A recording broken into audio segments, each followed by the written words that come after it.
Les agences de notation complices de la fraude.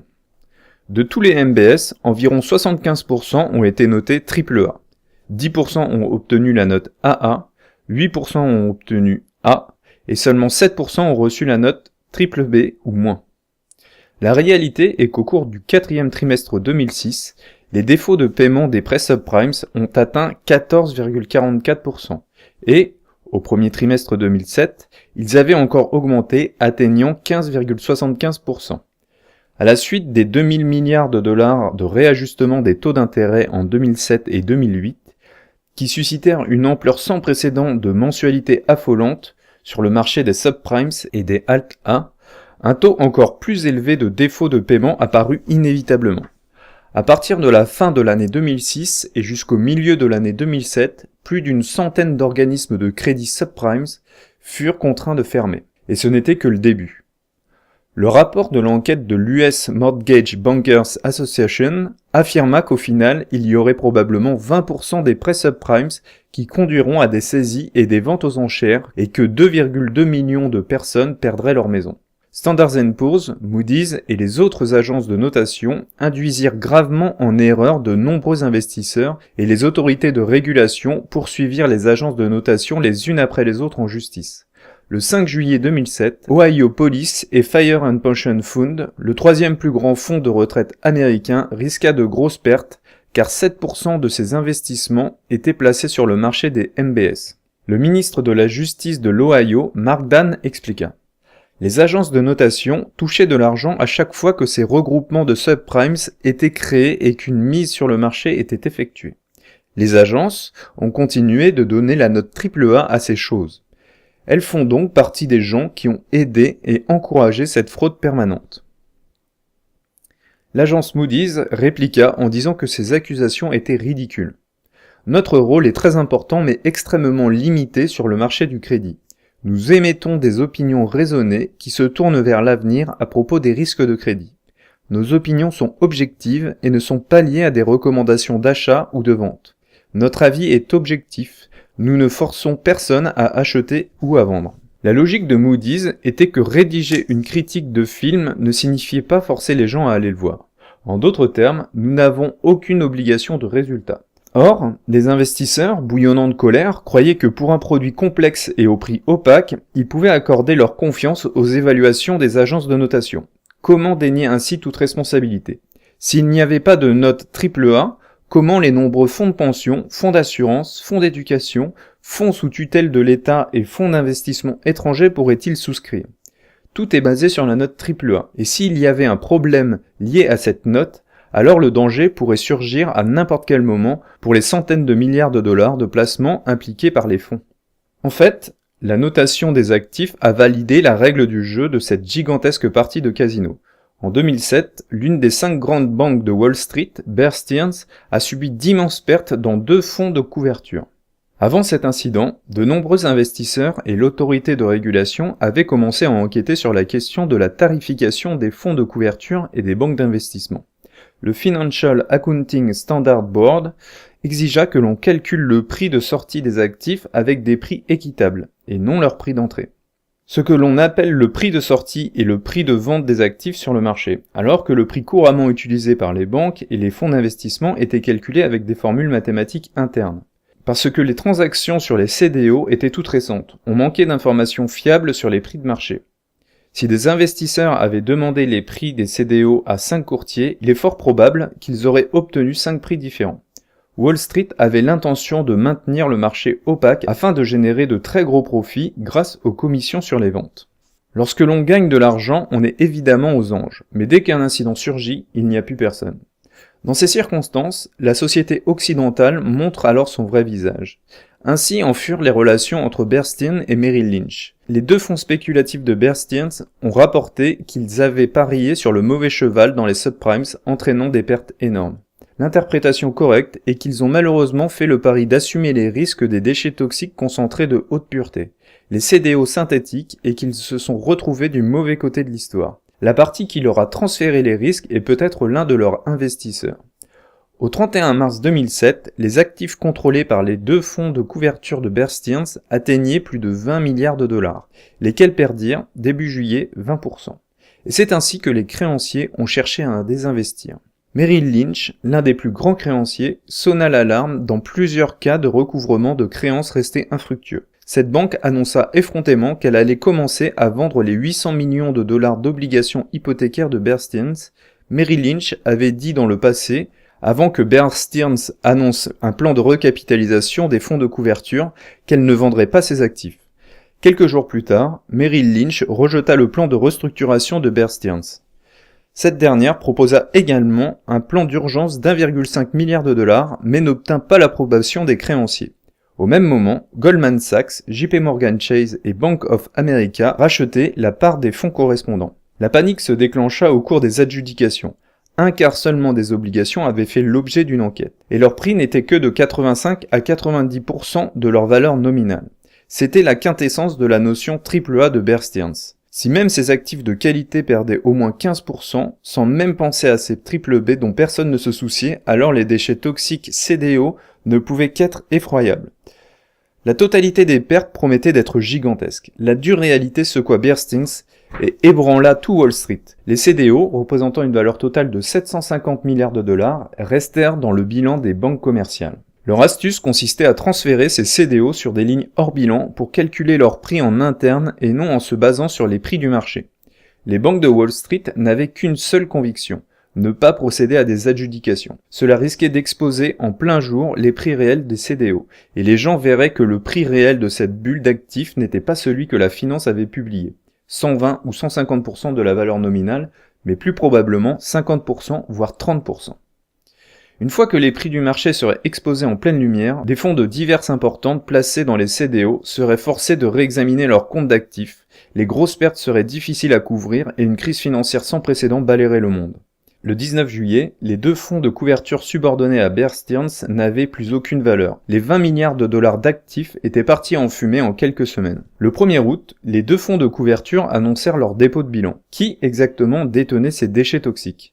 Voilà une question très sensible à Wall Street. Selon les statistiques, à la fin de l'année 2006, les fonds de couverture en détenaient 10%, les fonds de pension 18%, les sociétés d'assurance 19%, les sociétés de gestion d'actifs 22%.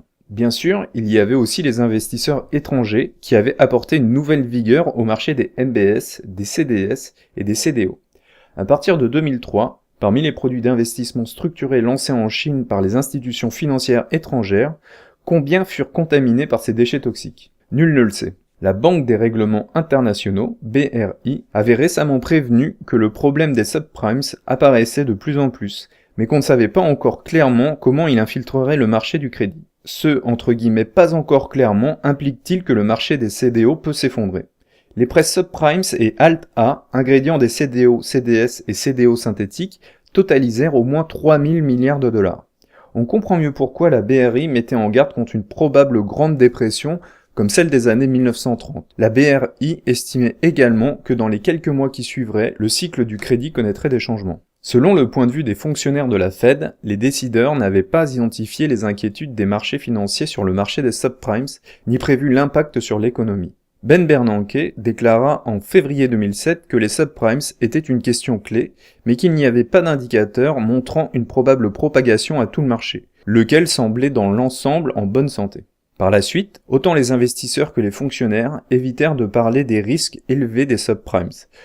Éviter le problème ne le résout pas pour autant. Les gens dans la vraie vie pouvaient sentir l'imminence de la crise. Quand les fonds de pension perdent de l'argent, l'âge de retraite est repoussé. Quand les compagnies d'assurance perdent de l'argent, les primes augmentent. Quand les fonds gérés par le gouvernement subissent de lourdes pertes, les citoyens voient les amendes de circulation augmenter.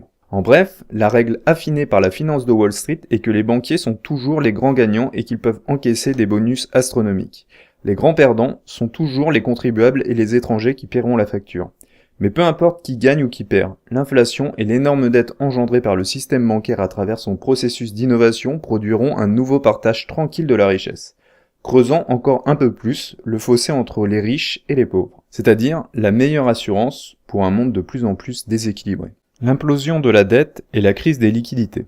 La crise américaine des subprimes est dans son essence même une crise typique d'implosion de la dette. En produisant en même temps des prêts hypothécaires et de la monnaie à partir de rien, et non pas en prêtant de l'épargne à d'autres personnes, comme le croient les gens ordinaires, On crée en fait une avance sur le travail à accomplir dans le futur en fabriquant de la monnaie et en la faisant circuler. Le phénomène se décompose en deux parties.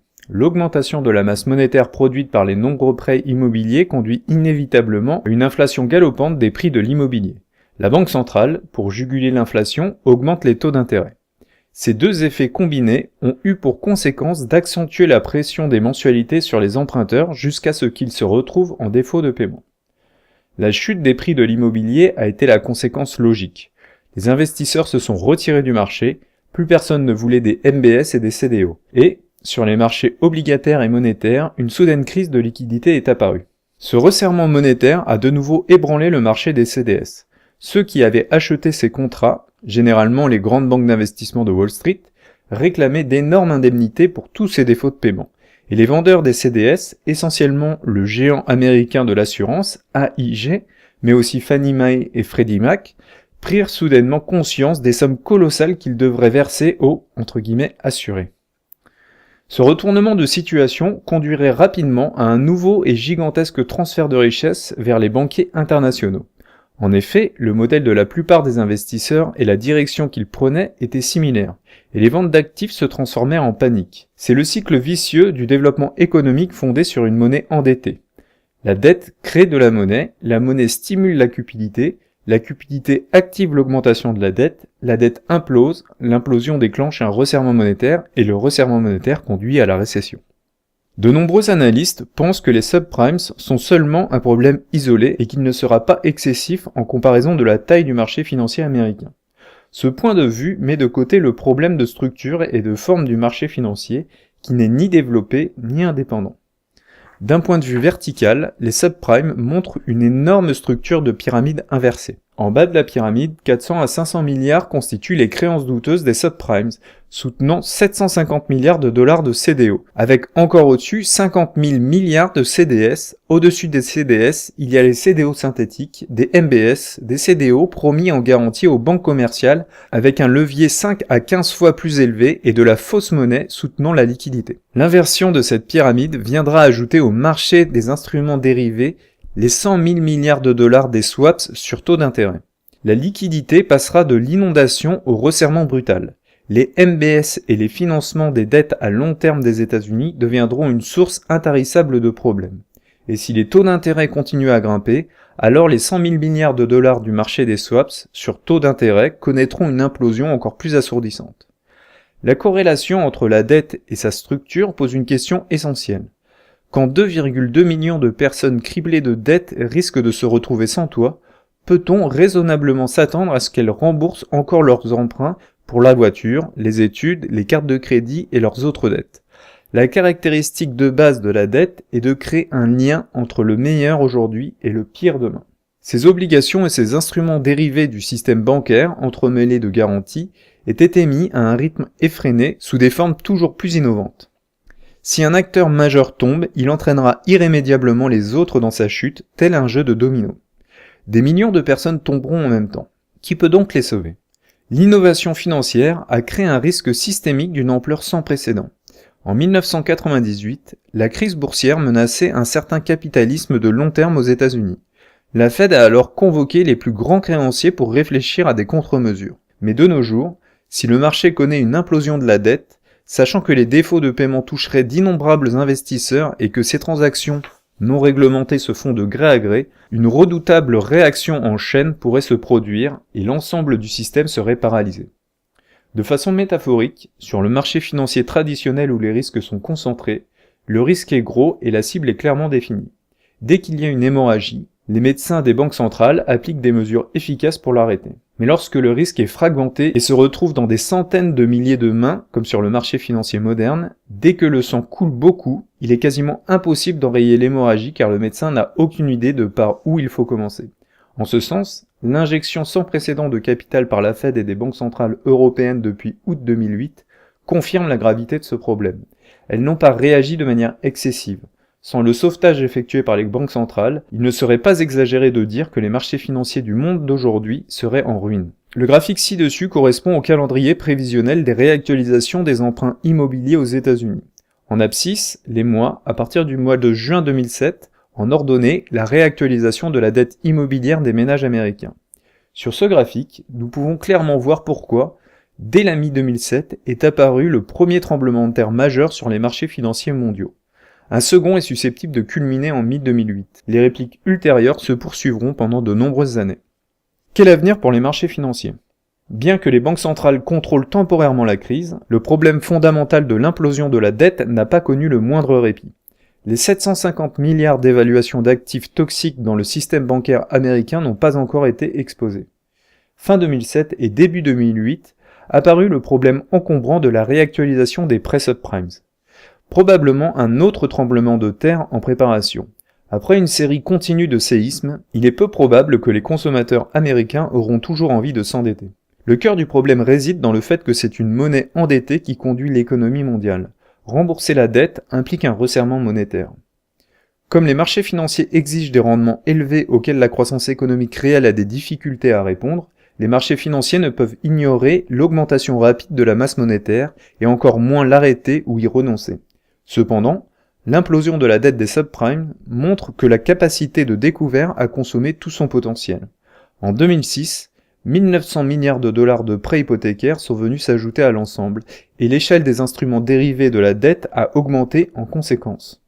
Comme de nouveaux substituts à la dette, les génies de Wall Street sont en train de développer en urgence les obligations de mort, entre parenthèses death bonds. Le concept des death bonds est de racheter l'assurance vie de personnes malades et âgées contre une fraction de leur police. Puis, les banques d'investissement projettent de, entre guillemets, sécuriser ces polices en les regroupant par centaines ou par milliers dans des obligations vendues aux investisseurs. Ceux-ci se substitueront à l'ancien assuré et continueront de verser les primes des assurances en question, mais toucheront la somme restant à verser quand la personne mourra.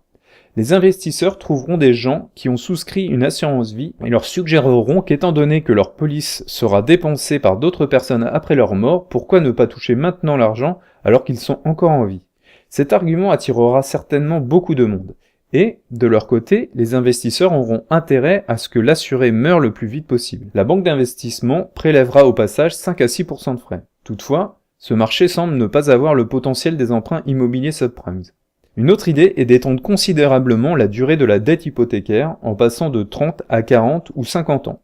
Cela peut améliorer la taille de la dette et fournir assez de liquidités au marché. Mais cela doit se faire sur une échelle assez importante et en augmentation rapide afin de remplacer la paralysie temporaire du système d'exploitation de la dette.